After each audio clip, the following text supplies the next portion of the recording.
那首先我们来测试一下这个单个那个刀的那个怎么弄操作的。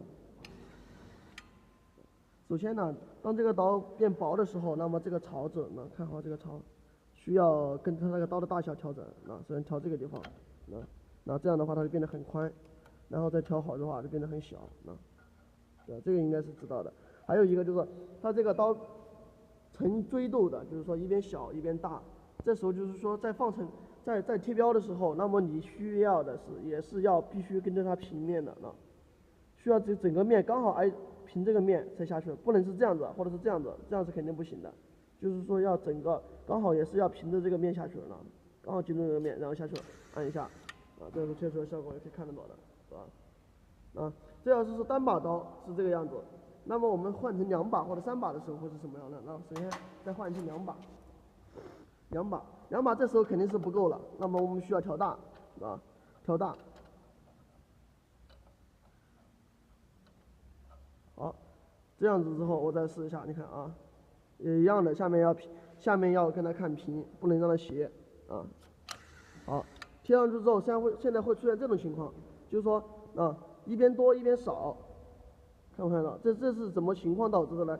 就是因为我这个局部就是说它有往一面加宽之后，导致这个地方会出现一边多一边少。这时候我需要调整什么呢？看这里看这个地方这个传感器，我需要把标签往前延伸往前滑，往前移动。那么这时候标签带的出标长度，然后它就会换掉，就会变化。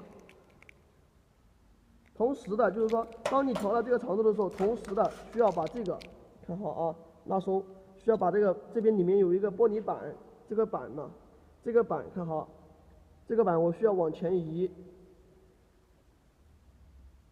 往前移然后这样的话，它标签就会往前调整。你看到这种情况之后，然后你再看一下它会变成什么状态。看是一样的，先平整下去了再看看是不是现在过来了，没有这种情况了，对不对？其实原理很简单的，就是说当这个标签的长度，就是说一定要居中这个槽。这个槽子就是说始终要在标签的长度，就是意思就是说你这个槽子在放大或缩小的时候，那么你的标签的位置就是适当的要跟着它移动。怎么让它移动呢？首先第一调整这个传感器，这个传感器。第二就是说这个里面那个标签玻璃板，你随时跟着你的传感器，然后前后都会移动一点点就可以了。